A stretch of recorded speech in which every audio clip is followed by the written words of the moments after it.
તો સ્ટુડન્ટ્સ જો chapter number 12 હવે શરૂ કરીએ છીએ.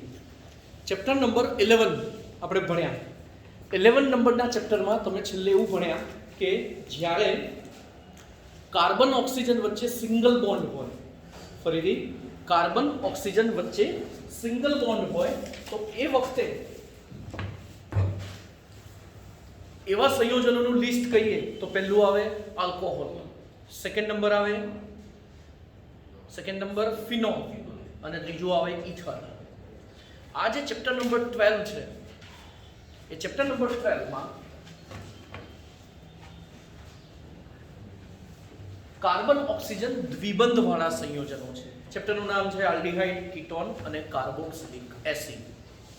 ફરીથી આલ્ડીહાઇડ, કીટોન અને કાર્બોક્સિલિક એસિડ. ઓકે, હવે આ જે આલ્ડીહાઇડ, કીટોન અને કાર્બોક્સિલિક એસિડ છે એ ત્રણેયમાં એક ભાગ પર્ટિક્યુલર કોમન છે અને એ કયો છે તો આવા સંયોજનોને કહેવાય છે કાર્બોનિલ સમૂહ યુક્ત સંયોજનો. તો આ કાર્બોનિલ સમૂહ શું છે એ આપણે જોઈએ. તો સ્ટુડન્ટ્સ આ જે કાર્બોનિલ સમૂહ છે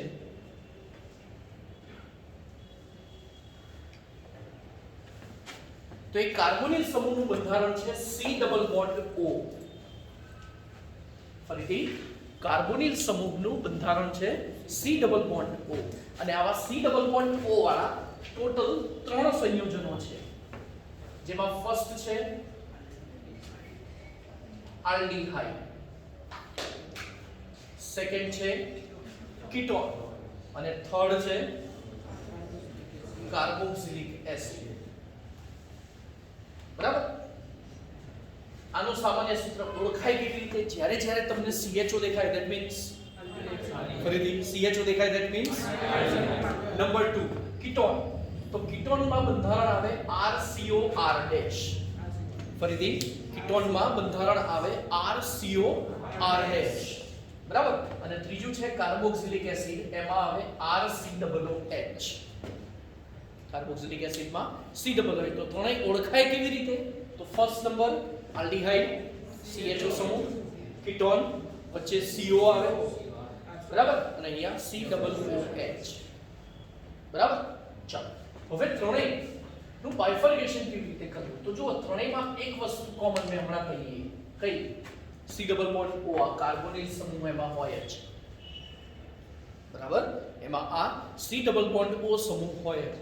નંબર 2 કીટોનની વાત કરીએ તો કીટોનમાં બી જો CO હોય જ, પણ બંને બાજુ આલ્કાઇલ અથવા તો એરાઇલ સમૂહ હોય. હવે એના માટે બોલાય આવું એક્ઝેક્ટલી, જ્યાં R બરાબર આલ્કાઇલ અથવા એરાઇલ. આના માટે આપણે બોલીશું આલ્કાઇલ અને સ્લેશ અથવા એરાઇલ. ફરીથી આલ્કાઇલ અને સ્લેશ અથવા એરાઇલ. શેમાં? કીટોન. બરાબર. અને ત્રીજું છે કાર્બોક્સિલિક એસિડ. એવું કેમ અને સ્લેશ અથવાનો મતલબ શું? ચલો પહેલા મને કહો. કાં તો બંને આલ્કાઇલ અથવા બંને એરાઇલ, અથવા બોલવું હોય તો ત્રીજી વસ્તુ આલ્કાઇલ અને એરાઇલ, બંને પણ હોઈ શકે ને. યાદ કરો એસિટોફિનોન, એમાં બેન્ઝીન ઉપર COCH3 એટલે CO વચ્ચે એક બાજુ ફિનાઇલ સમૂહ છે એટલે એરાઇલ સમૂહ છે, બીજી બાજુ આલ્કાઇલ સમૂહ છે. બરાબર. આગળ આ જે કાર્બોક્સિલિક એસિડ છે તો કાર્બોક્સિલિક એસિડમાં C ડબલ બોન્ડ OH. બરાબર. C double bond OH. બરાબર. તો 3 સમૂહ. પહેલો કયો? આલ્ડીહાઇડ, સેકન્ડ અને ત્રીજો કાર્બોક્સિલિક એસિડ. ફરીથી પહેલો આલ્ડીહાઇડ, બીજો અને ત્રીજો કાર્બોક્સિલિક એસિડ. ચલો ખ્યાલ આવી ગયો છે બધાને.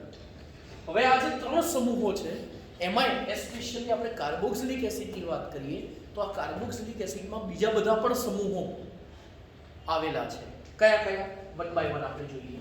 જેને આપણે કહીશું કાર્બોક્સિલિક એસિડના વ્યુત્પન્નો. ઇંગ્લિશમાં કહેવાય ડેરિવેટિવ્સ. ડેરિવેટિવ્સ એટલે આ જ સમૂહો એ બીજા ક્રિયાશીલ સમૂહોમાંથી બનેલા છે. બરાબર. આજે બીજા બધા સમૂહો છે તે જે લિસ્ટ બનાવી છે શેમાંથી બનેલા છે? કાર્બોક્સિલિક એસિડમાંથી જ બનેલા છે. માટે એને કાર્બોક્સિલિક એસિડના વ્યુત્પન્નો કહેવાય. લિસ્ટ જોઈએ તો નંબર 1 છે એસિડ ક્લોરાઇડ. આ એસિડ ક્લોરાઇડ કેવી રીતે ઓળખાય તો લખ્યું છે પ્રમાણે COCl એટલે બોલાય શું જે આ જે કાર્બોક્સિલિક એસિડ છે એમાંથી OH નું વિસ્થાપન Cl સમૂહ વડે કરીએ તો અહીંયા તમને શું મળશે C ડબલ બોન્ડ OCl એટલે OH ની જગ્યાએ ક્લોરીન સમૂહ હેલોજન સમૂહ આવી ગયો. Br પણ લખાય તો એને એસિડ બ્રોમાઇડ કહેવાય. I લખો તો એસિડ આયોડાઇડ લખાય. નંબર 2 સેકન્ડ નંબર છે એસ્ટર. તો આ કહેવાય COOR બરાબર. એટલે ચલો આલ્કાઇલ સમૂહ લખી નાખીએ આલ્કાઇલ અથવા એરાઇલ બરાબર. તો અહીંયા ડેશ લખું છું. ડેશ એટલા માટે કે અલગ અલગ પણ હોય સમાન પણ હોય. અહીંયા શું બોલીશું અહીં બધા એવું જ વિચારે કે ભાઈ COOH છે તો એની જગ્યાએ શું લખીશું કે ભાઈ ખાલી એની જગ્યાએ ડેશ લખી નાખો તોય ચાલે ને પણ ના વિસ્થાપન પ્રક્રિયામાં થાય છે એવું આખો OH સમૂહ એની જગ્યાએ આવે છે OR ડેશ. એકલો R હોય તો તમે એને કયો સમૂહ કહો છો? એકલો R હોય તો તમે એને કયો સમૂહ કહો છો? આલ્કાઇલ. અહીંયા OR ડેશ છે તો માટે આપણે આને કહીશું આલ્કોક્સી સમૂહ. જેમ તમે હું આલ્કાઇલ બોલું તો તમે શું કહેશો CH4 એટલે મિથેન. એક હાઇડ્રોજન ગયો ડેશ CH3 મિથાઇલ. ઇથેન હોય તો ઇથાઇલ. પ્રોપેન હોય તો અને પ્રોપાઇલ પાછા બે પ્રકારના પહેલું નોર્મલ પ્રોપાઇલ બીજું આઇસોપ્રોપાઇલ. ખ્યાલ આવે છે? પહેલું નોર્મલ પ્રોપાઇલ બીજું આઇસોપ્રોપાઇલ. ઈઝી ખ્યાલ આવી ગયો બધાને? તો ફરીથી પહેલું છે એસિડ ક્લોરાઇડ જેમાં COCl ક્રિયાશીલ સમૂહ RCOOH એમાંનો જે OH છે એની જગ્યાએ Cl આવે. બીજો નંબર છે એસ્ટર જેમાં OH છે એની જગ્યાએ OR ડેશ. હવે OR ડેશ ની વાત કરીએ તો જો CH3 લખું OCH3 તો એને આપણે કહીશું મિથોક્સી. 11 ચેપ્ટરનું ઇથર વાળું નામકરણ બરાબર. બે કાર્બન વાળું હોય OC2H5 તો એને કહીશું ઇથોક્સી. 3 હોય તો પ્રોપોક્સી. પાછા પ્રોપોક્સીમાં બે પડે આઇસોપ્રોપોક્સી નોર્મલ પ્રોપોક્સી. આઇસો એટલે ખબર છે ને એક શાખામાં હોય CH3 એ જૂની સિસ્ટમ જે હતી એ જ બરાબર. એટલે આમાં કેવું છે 10મું 11મું અને 13મું ચેપ્ટર ભણ્યા હો એટલે તમને આના નામકરણમાં બહુ વાંધો ના આવે બરાબર. બીજું 10મા 11મા અને 13મા ની ત્રણેયના પ્રક્રિયાઓનું ટોટલ મારો ને તો લગભગ આ ચેપ્ટર નંબર 12 ને સમકક્ષ થાય એટલી બધી પ્રક્રિયાઓ છે આમાં. એટલે જ્યારે પણ તમે તૈયારી કરો ત્યારે તૈયારીમાં તમારે ધ્યાન રાખવાનું કન્ટિન્યુઅસ એનું રિવિઝન જોઈશે બાકી પોસિબલ નહીં થાય બરાબર. જેટલું પરફેક્ટ રિવિઝન કરશો એટલું લોંગ ટાઈમ સુધી તમને યાદ રહેશે બરાબર. ચાલો કન્ટિન્યુ. તો બીજું છે એસ્ટર. એમાં કહીશું શું આ OH. આ OH ને કયો સમૂહ કહેવાય?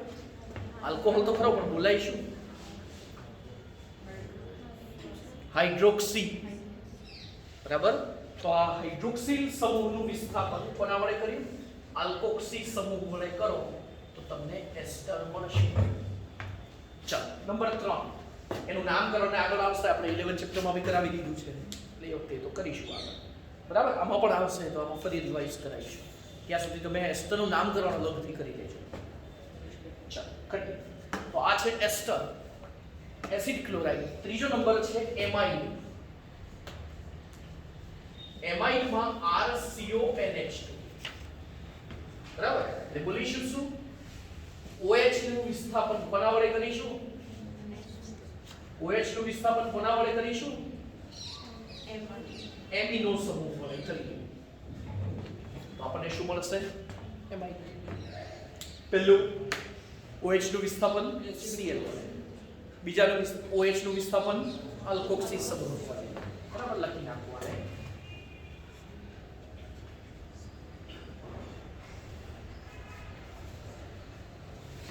આલ્કોક્સી સમૂહ કહીશું. ખ્યાલ આવી ગયો? અને છેલ્લું કાર્બોક્સિલિક એસિડ નું વિસ્થાપન. એટલે પહેલું છે એસિડ ક્લોરાઇડ, એસ્ટર, એમાઇડ અને ચોથું છે એસિડ એનહાઇડ્રાઇડ. ઘણી બધી જગ્યાએ આવ્યું છે. 11th માં જ પહેલા તો 13મા ચેપ્ટરમાં આવી ગયું બરાબર.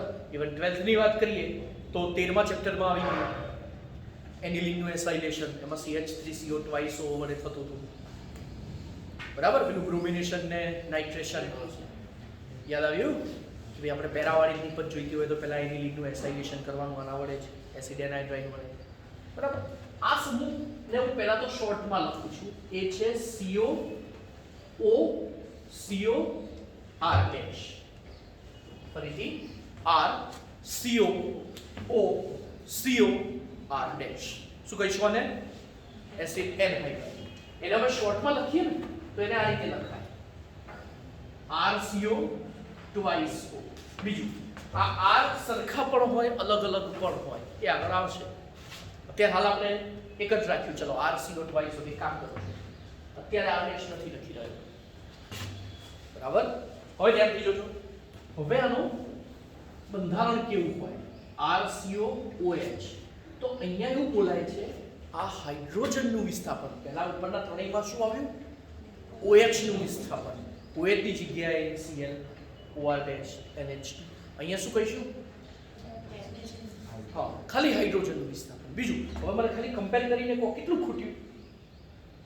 હા, અને આ અને આ કમ્પેર. આ ઓરિજિનલ બંધારણ, આ જેમાંથી બનાવવાનું છે. તો અહીંયા ખૂટ્યું શું? COR ખૂટ્યું ને? બરાબર. તો અહીંયા આ જે COR છે ને એને કહીશું આપણે એસાઇલ સમૂહ. જનરલ નામ છે. કયો સમૂહ? એસાઇલ સમૂહ આને આપણે કહીશું. તો આ જે એસાઇલ સમૂહ છે એમાં બોલાય આવું કે ભાઈ H નું વિસ્થાપન કોના વડે થયું? COR એસાઇલ સમૂહ વડે કર્યું. ઘણીવાર MCQ માં સ્ટેટમેન્ટ ડાયરેક્ટ પૂછે, શબ્દોમાં જ લખે. શું કે કાર્બોક્સિલિક એસિડમાં હાઇડ્રોજનનું વિસ્થાપન, કાર્બોક્સિલિક એસિડમાં હાઇડ્રોજનનું વિસ્થાપન એસાઇલ સમૂહ વડે કરતા કયો ક્રિયાશીલ સમૂહ બને? જવાબ એસિડ એનહાઇડ્રાઇડ. પણ એ તો ખબર જ ના હોય એસાઇલ સમૂહ કોને કહેવાય. બીજું હાઇડ્રોજન જાય ને એસાઇલ કોને કહેવાય ખબર? તમે કઈ ના શકો ને પછી તુક્કા જ લગાવે. Acid chloride. ઓપ્શન આ જ હોય. 4 છે જ આપણી પાસે ઓપ્શન. બરાબર. જ્યારે શબ્દોમાં લખે ને એટલે એક એ શબ્દોનું વિધાન સમજાવવા માટે થઈને જ મેં આખું 4 સમજાવે. બરાબર. એટલે અહીંયા છેલ્લે આપણે લખીશું શું? RCOOCOR.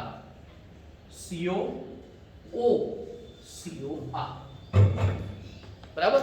બધાનું નામકરણ ને જ્યારે એની બનાવટ લઈશું તો ત્યારે સાથે સાથે પહેલા નામકરણ લઈશું, પછી જ એની બનાવટ અને પછી એની પ્રક્રિયાઓ. એ છેલ્લે એ અલગ છે. બરાબર. તો ફર્સ્ટ ટાર્ગેટ છે કાર્બોનિલ સમૂહ. શું હતું એ? એના 3 જે મુખ્ય સંયોજનો છે એમાંનું જે ત્રીજું નંબર છે એમાંથી બીજા બધા ઉદ્ભવેલા. એટલે ચલો એટલું તો ક્લિયર થઈ ગયું હશે કે આ જેટલા પણ સંયોજનો છે એ બધા શેમાંથી બનશે? કાર્બોક્સિલિક એસિડમાંથી બનશે. એટલે તો વ્યુત્પન્નનો હેડિંગ લખ્યું. બરાબર. તો ચલો, તો આ છે આપણું પ્રાઇમરી લેવલ. બરાબર. હવે આજે આપણે નામકરણ લેવાનું છે. કોનું? આલ્ડીહાઇડ અને કીટોનનું. એમાંય પહેલા આલ્ડીહાઇડ છે. ઓકે. તો શરૂ કરીએ આલ્ડીહાઇડ નું નામકરણ. અને નામકરણ પહેલા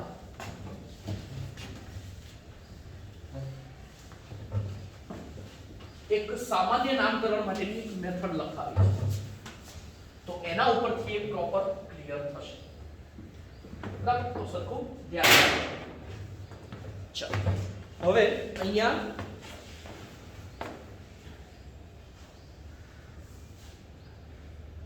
IUPAC અને સામાન્ય નામ માટેના ચોક્કસ પૂર્વક છે. ચલો IUPAC નામના પૂર્વક તો ખબર જ હોય, કાર્બન સંખ્યા પરથી.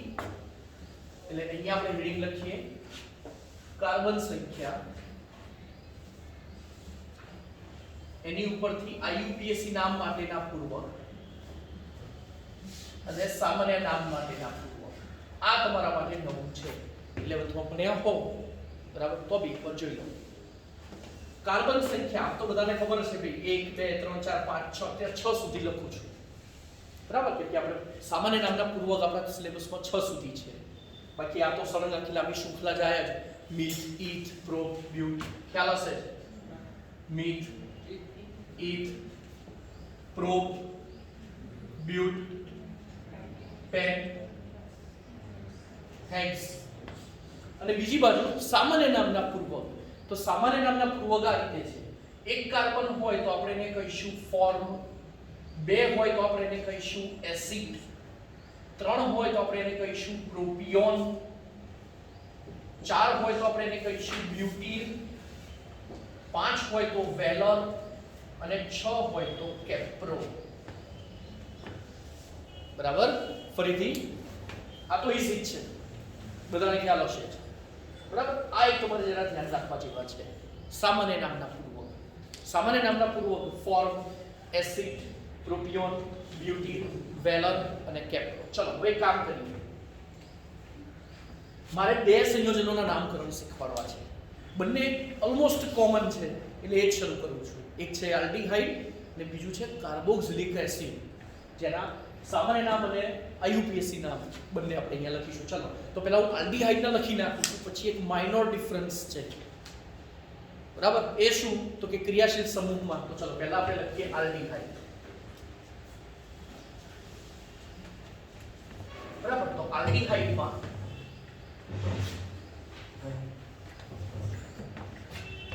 અહીંયા આપણે લખીએ બંધારણીય સૂત્ર, અહીંયા લખીશું આઈયુપીએસી નામ, અહીંયા સામાન્ય નામ. તો આલ્ડીહાઇડમાં સામાન્ય નામ માટે એનાલ પ્રત્યય લાગે છે. પ્રત્યય એટલે નામના છેડે, પૂર્વક એટલે નામ પહેલા. અને સામાન્ય નામ માટે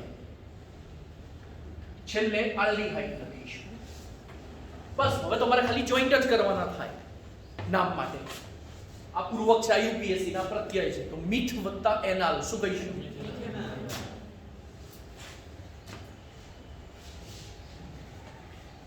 બે કાર્બન લઈએ CH3CHO શું કહીશું? CH3CH2CHO શું કહીશું?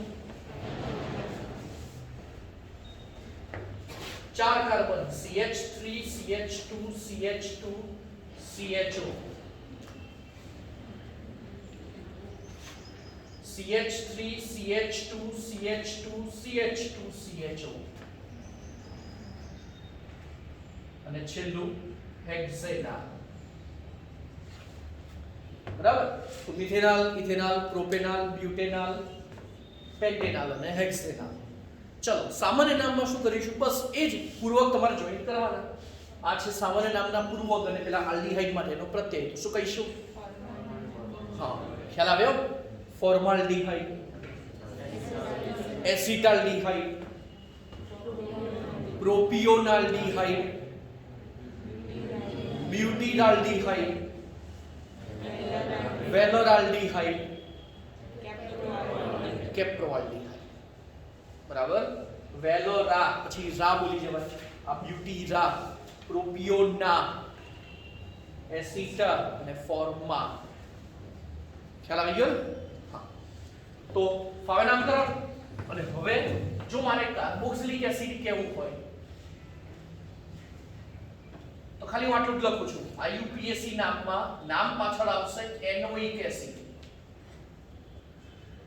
અને બંધારણમાં પેલા CHO ની જગ્યાએ શું કહેશો? COOH. બરાબર?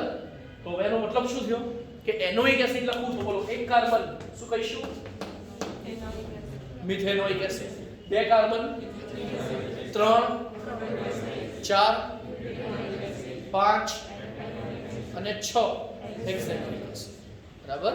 Methanoic acid, ethanoic acid, propanoic acid, butanoic acid, pentanoic acid અને હેક્ઝેનોઇક એસિડ. આપણે ચલો સામાન્ય નામમાં નામના પછી આવશે માત્ર એક એસિડ.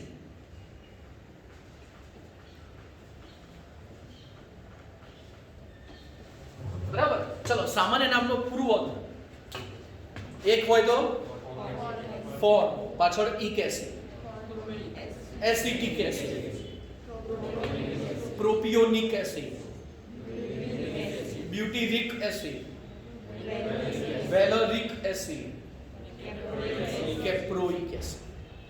પૂરું? બરાબર? પાછળ ઇક એસિડ શબ્દ લાગે. બરાબર? તો ચલો આજનો જે ટાર્ગેટ હતો એ પૂરો. પહેલા આટલું વ્યવસ્થિત તૈયાર કરો આગળનું. બરાબર? અને સાથે આ નામ કરો. કોઈ પણ ચેપ્ટર હોય ઓર્ગેનિકનું તો પહેલા જ શરૂઆત ક્યાંથી થાય? નામકરણ. અને એ સમૂહની ઓળખાણ હતી. હવે જ્યારે જ્યારે CHO હોય એટલે દરેકને એટલું તો યાદ આવવું જ જોઈએ કે ભાઈ CHO that means aldehyde, COOH means carboxylic acid, અને એના પૂર્વક પ્રત્યય. ચલો, પૂર્વક તો કાર્બન સંખ્યા, પ્રત્યય તો આવડે છે. આમાં એનાલ આવે, મિથેનાલ, ઇથેનાલ, પ્રોપેનાલ, બ્યુટેનાલ, બરાબર. અને બાજુમાં આલ્ડીહાઇડ છે તો પછી સામાન્ય નામ માટેના, બરાબર. ફોર્માલ્ડીહાઇડ, એસિટાલ્ડીહાઇડ, કાર્બોક્સિલિક એસિડ હોય તો પાછળ એક એસિડ આવે, બરાબર. તો આજનું જે 12th ચેપ્ટરનું જે શરૂઆતનું લોજિક હતું એ આપણે પૂર્ણ કર્યું. નેક્સ્ટ લેક્ચરમાં, હવે પછીના સેશનમાં, એના સામાન્ય નામ માટેની એક મેથડ છે. ચલો, IUPACમાં તો આવડે જ, તમે CHO વાળા કાર્બનને હંમેશા પહેલો જ નંબર આપશો એટલે એના પ્રમાણે નામકરણ થઈ જાય. પણ સામાન્ય નામ માટેની એક મેથડ છે, બરાબર. એ નેક્સ્ટ લેક્ચરમાં લેવાની થશે. તો લેક્ચર આજનો પૂરો. લખી નાખો.